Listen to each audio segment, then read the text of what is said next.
Thank you for tuning in.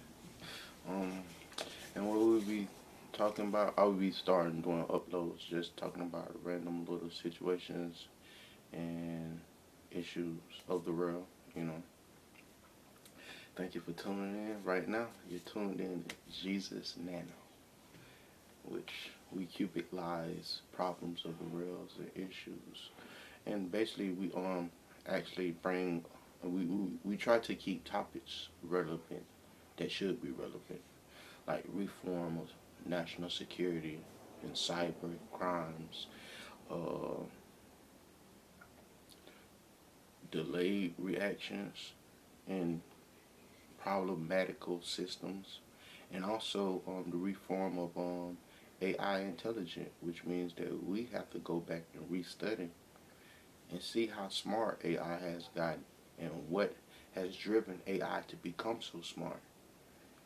Because and then we must actually get deeper into the cyber world to find out the two sides that exist, the good and the evil side of the the internet, the dark web against the web, you know. And with that being said, that would lead us to basically the topics which we will be discussing of how you would label and actually keep one separated from the other, which means you would have to basically start off with two different think tanks. These think tanks will consist of the pros and the cons of the cybersecurity network that is in place, and actually the pros and cons of the cybersecurity reform that we will put in place. And it will actually have to be a constant thing where we look over things, or else it'd be like corroded bridges where nobody knew when the bridge would collapse, but somebody knew that they didn't go back in time or into the sheets to actually see when was the last update or the last what can I say, uh when was the last review of the construction towards the bridge that collapsed, based on because it wasn't reformed. Like you have to have these companies within these entities that the entity knows exist, but they don't know the mechanics behind the company. That would um, have artificial intelligence at a standhold. You know, I feel like that's how God creates entities, and God creates governing powers based upon um, certain entities knowing and certain entities not knowing. Because if an entity was to know, it would gain the access of all that knowledge and then use it to the best of its ability to go against whether it deems right or wrong. And you would hate to have a smart computer that actually focus on gathering all the evil in the world just to use it to destroy us. That is the ultimate ego outside ourselves that actually exists beyond what man thinks about on a daily basis. Because man really, that's why we depend more on God, because we really was made to be simple, a simple creation. Because we know we were born into a world of sin, conceived in sin, you know, and then we step out into this world, and it's time when it can be biased to us. It can be biased. It can be prejudiced, racist. It can be discriminated. You know, and that's the thing about AI looking at discrimination and man looking at discrimination. Because AI can take certain discriminations and see that it's no discrimination because it doesn't have the emotions of being a human. It doesn't have the right to be a human. And humans are like, they're born with that. It's a universal law that a human will feel pain. You will feel pain once you get here. You will actually feel pain. But the thing about it's so much pain that it's starting to be systematic, which means that people are somewhere are actually getting paid to live off the pain of others, to deny others access to things that are already here. Ain't nothing under this sun is new. It's time capsule.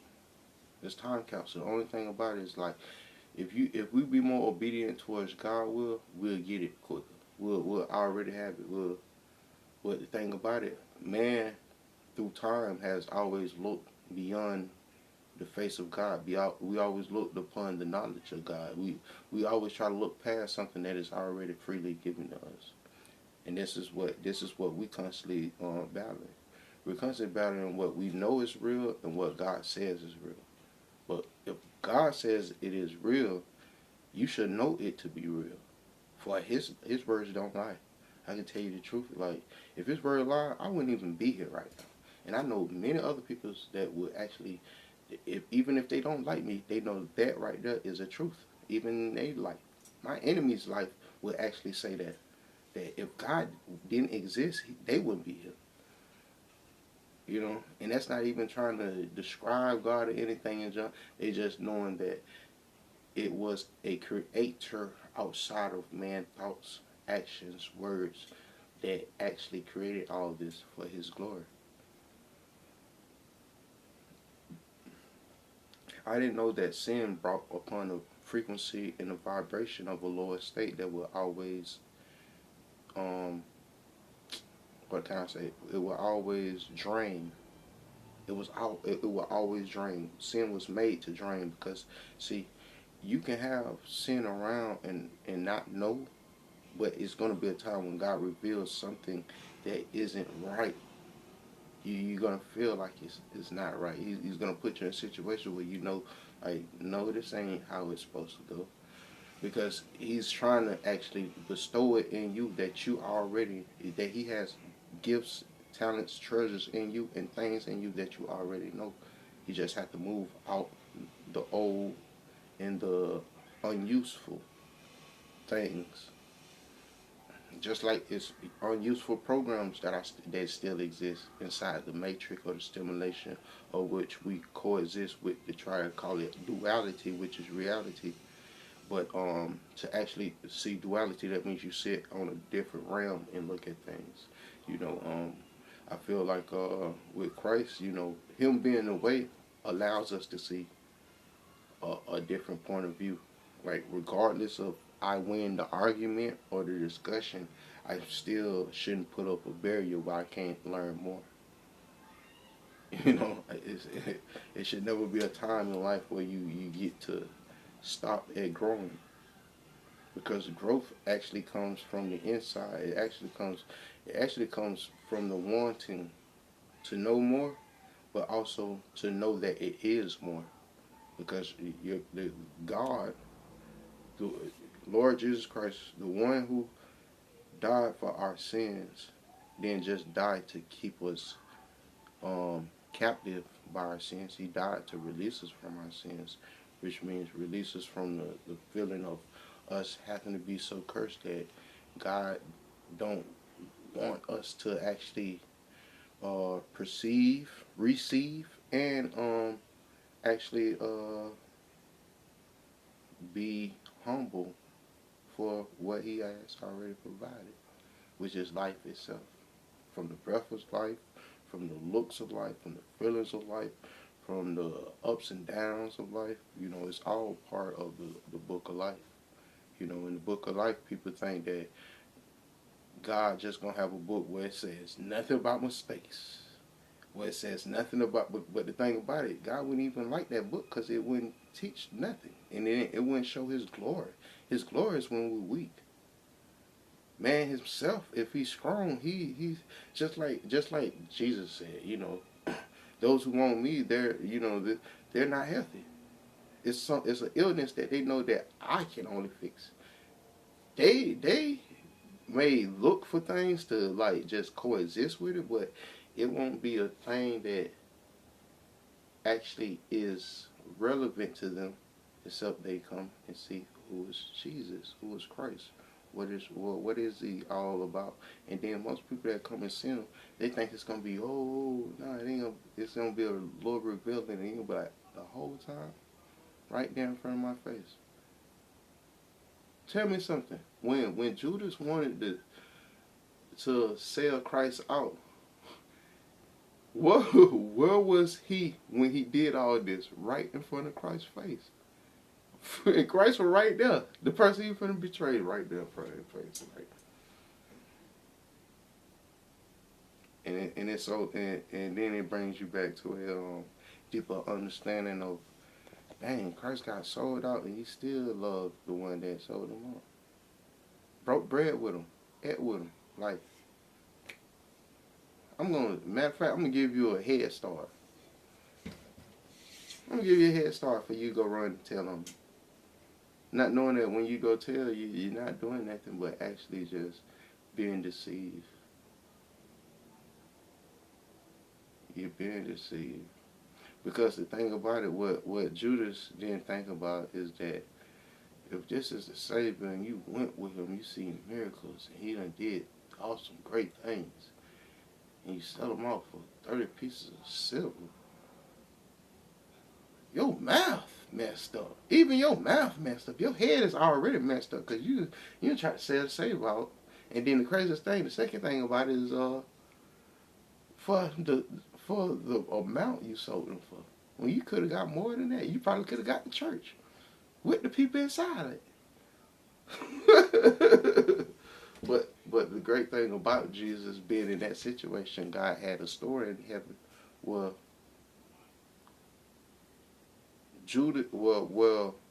he had a story in heaven where it showed like how much the Son loved the Father. And the reason why the Father loved the Son, because that's a great glory. That is a great glory, and that's something to be praised throughout life. Because it's not every day that you're gonna wake up and have the strength to conquer the world. Nah, most of the time you're not gonna have the strength to conquer the world. You know why? Because Christ already did it. So why would you want to go put on some sandals that you know you can't wear? Because guess what? Them sandals ain't even there no more. You can't even find them sandals. So why is you looking for those sandals? Why you not looking for the life that already exists, that Christ has? And see, even when Christ wants to do like new things in the earth, it still be a representation of what he already has done. It's just in a new perception, you know. And then the thing about with our own opinions, we must get over this stigma of people having opinions that feel like they're facts, but they're still just opinions. You know, I don't care how many doctors you have behind this one opinion, it's still an opinion when it comes down to it. Because when you lean something to one side and you can base it off on this is the truth, but the thing about it, this could be the truth too. That's like saying law and anti-law. They both truths. They're both truths, no matter how you look at it. Whether you hate one and love the other, and love the one and hate the other, they're both truths. The only thing about one outweighing the other is either the lack of motive or the pressure of evidence. These are your balance scales in justice, because this is what actually brings truth about. But I tell a person, without God, you wouldn't even know what truth means. You wouldn't even know what truth was. You wouldn't even have a representation of what is actually truth. If God's words wasn't true to this day, like he said it would be forever, he said everything will pass away, but the words in his book should not pass away. Why? Because if it's truth, what do you have to fix about it? If it's perfect, if it's perfection is at the highest value of life, what do you have to change? That's like you trying to break down the elements of oxygen. Why? When it's good as it is. It's good just how God made it. And that always come back to us as human beings. Like some of us go so dramatic in viewpoints and stuff and junk when it's like, why when you're beautiful just how God made you. You're smart just how God made you. You did. Man, you're a king how God made you. Woman, you're a queen how God made you. Son, you're a prince how God made you. Daughter, you're a princess how God made you. How God made you. Which means everything that you add on is just an add-on. And it's temporary. It's temporary. I know it's temporary, man. And then most of the time when you had all that, you so glad to let it go, cause you understand that it is a deeper set of principles in a higher value that isn't about what I can gain or what I can show to each other. It's most like what I can have to give to others out of love, out of love, because the whole world gonna give you hate, you know. The whole world will give you hate, and then you'll be subdued by that for only so long until something hits you and make you feel a type of pain where you like the real line. Damn that, because you like, man, I'm human. I gotta go through my ups and downs too, but at the same time, God does exist and He fights for us, whether we know it or not. It's just, are we willing to just be a little bit more obedient? I know I can't make the world perfect, but I can make it a little bit more obedient, where the obedience will work out in your life. And it might not work out in your life as it work out in mine, but it will actually have a momentum, something that you can actually build foundation. It's not until when man goes back and remember that without God, nothing is possible. So why not do something with God and see what is possible? See what He can make. See how He can touch things to make the impossible possible. Because that's what the real consists on. That's what we actually live off for. That's the type of faith that we live off. The type of faith we live off of is knowing that He is who He is, and we are who we are. We're not the whole nation. The whole nation can basically sit down right now, because I'm actually just standing up and saying what God say. He say, let, let them always be remembered. They are nothing but men. Nothing but men. I don't care how much money you got, how many buttons you can press, how many calculations you can do, how many certificates, how much. That's all good, and you worked hard. Thank you. Thank you for the great ones that did that. But remember, all this is nothing if you ain't did it for God. If you ain't do it for God, you did all this for nothing. Because everybody has to actually understand that we ain't nothing but men. The whole nation. Yeah, the whole nation. It's a whole nation full of people that thinking they so powerful and they can control. But even God tells them, like, I'm the one that sits the highest. Why do you sit high? Because it's not about you exalting yourself, you actually existing in a realm where you feel like, oh, this is no. You exist in this realm knowing that you must coexist with your enemies. Because it's going to come a time where you think this enemy is your enemy, but nah, it's not your enemy. He's just so scared that that when you motivate him, you irritates his demon. Just like when you get criticism, it irritates your demon. I muse it sometimes. I know people come around to criticize, but the thing about it is, like, when you know that you're doing something for God, you work at it. You welcome it all, because it's not nothing that you thought you were gonna have and put over another person. No, it's kind of really like having like something that is like a tool to be used to help others, regardless of what situation they're in life. You know, and I rather people put ambition, determination, motivation in that when I don't have it and when I'm feeling down than when I have the real. Because I can have the real and still look at it as having nothing and actually portray my actions out into the real as there's nothing to live for. But what type of is nothing to live for? What I want to teach that to the next generation. They will make them nothing but a bunch of hell babies, raising hell, don't know why. It's not until we actually do a lot of reforming. I feel like this is the stage of the greatest reset, because there's a lot of reforming that's going to go on. And it's not the reforming where they break everybody down so much. No, it's type of reforming where we have to put certain people in certain right positions and take some of these people out and actually divide them. Because the thing about it, okay, see, what we must, it's a higher level that sits above, and they have to see how things go. And they know you got bad and you got good. And you got the just don't know. Okay, we don't care about the just don't know because they're gonna find out. They're gonna figure it out in the meantime. But the good and the bad, you gotta look back and see how. And you're like constantly thinking that, okay, if we get rid of the bad, and it's gonna be all good. When it's not gonna be that. It's always gonna be some bad. It's always gonna be some good.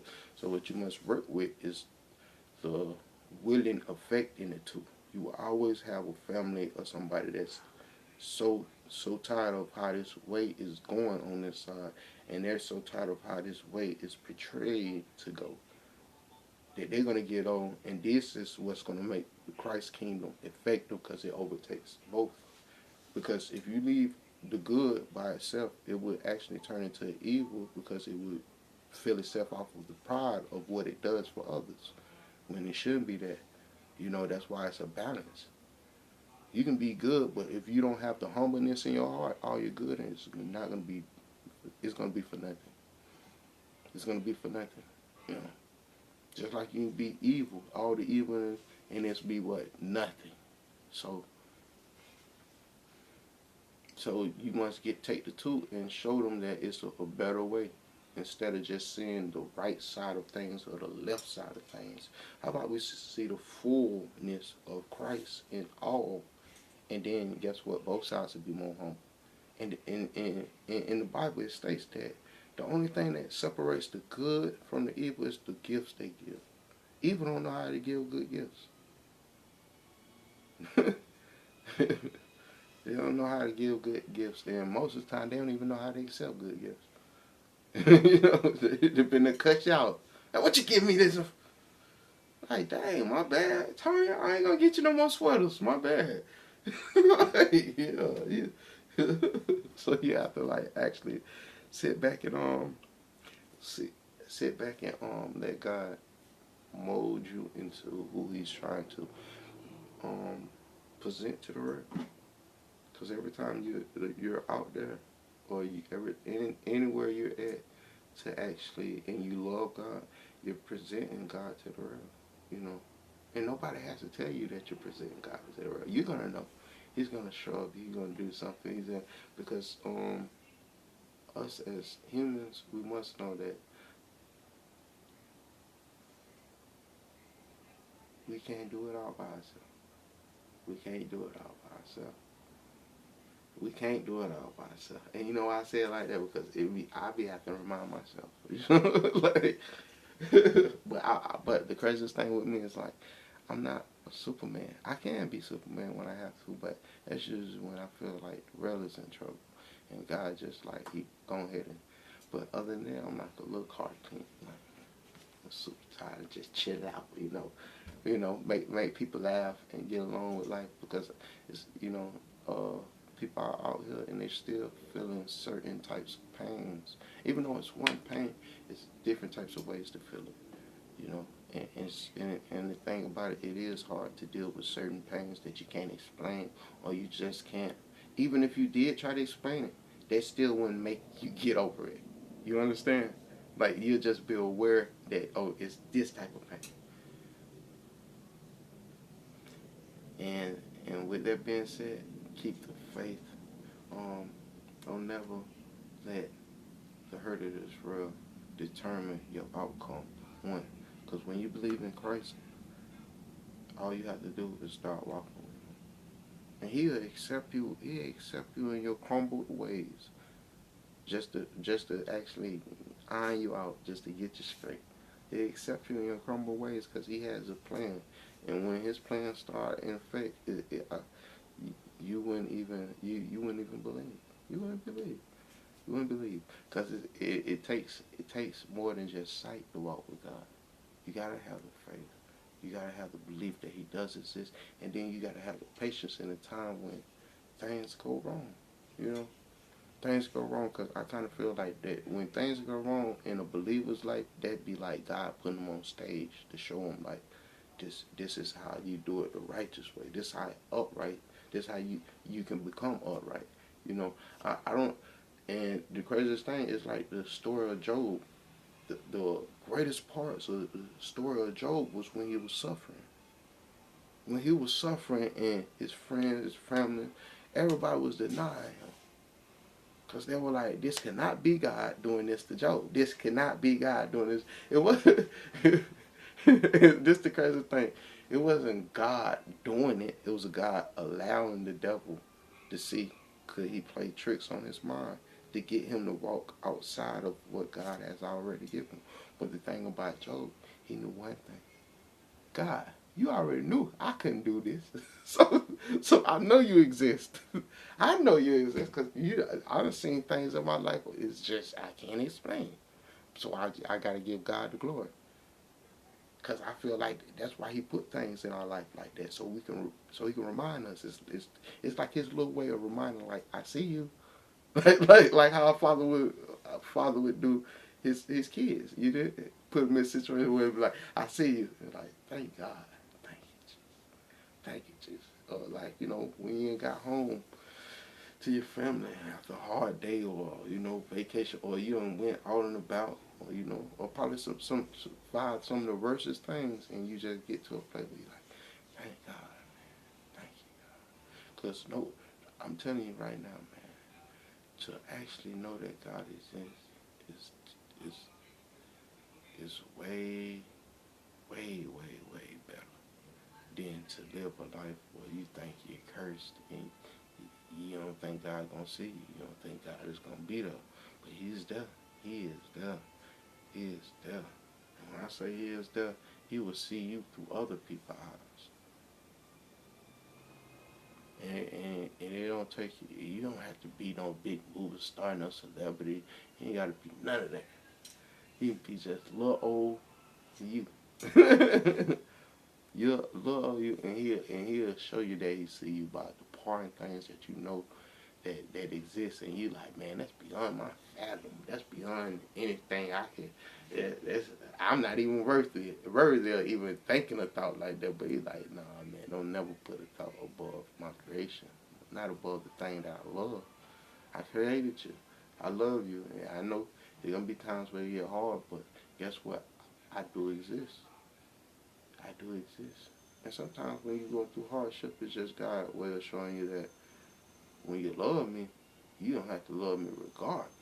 Cause that's the purest love. Regardless. You're like, what? Yeah, regardless. Like, but you did this regardless. Did it regardless. Cause sometimes when you do things and you do hurt other people out of love, you don't really be trying to be so attached to your emotions that you don't want to react.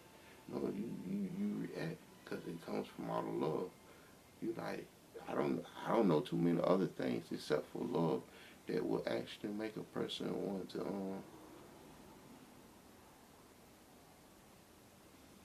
believe in anything in life. Take the love away in your eyes, show you a world that will get cold in an instant.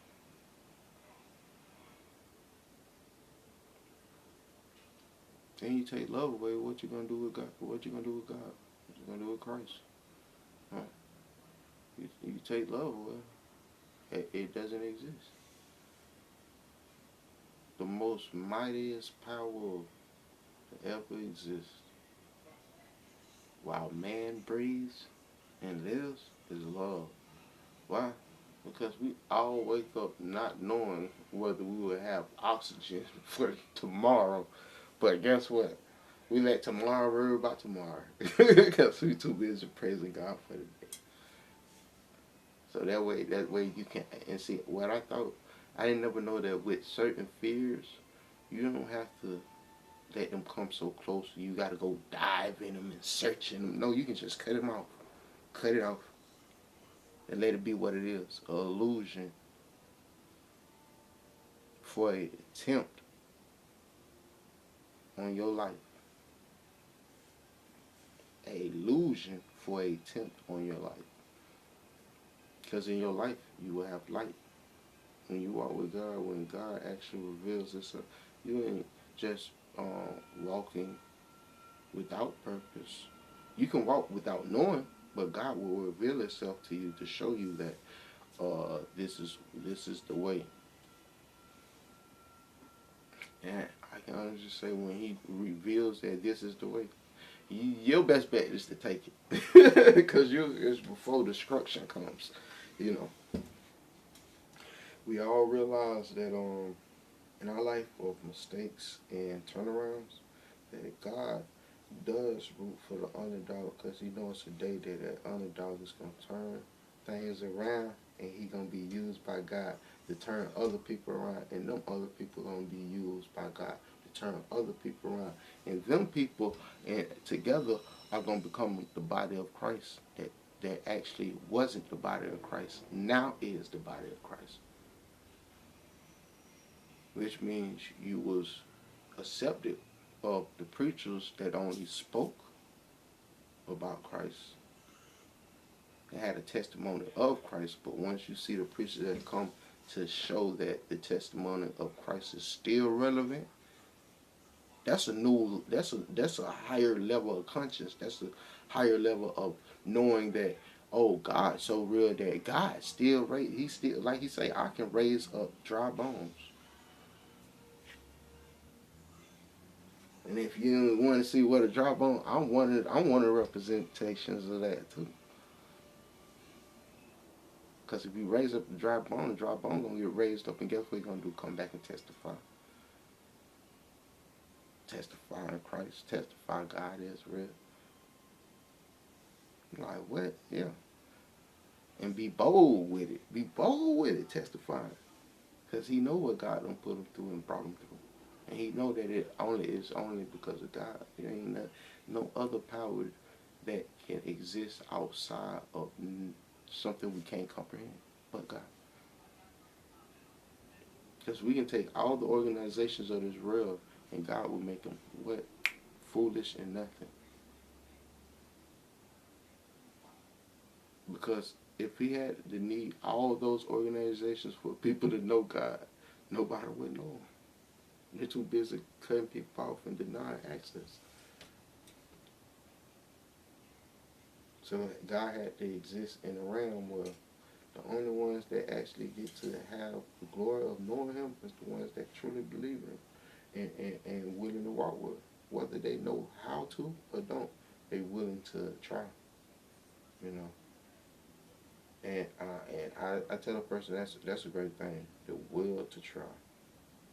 Will to try, because most people they don't have the will to try no more. They have the will to deny, the will to make fun of, the will to embarrass, the will to be shameful, but the will to try, that'll be something on their list, but it ain't gonna be something that's first on their list. It's gonna be something on the last. You know, that's to certain people that's bucket list stuff. You're like, what? You gonna wait till you die to have a will to try? Man, yeah, man. Like, but thank God that God is real. So keep the faith.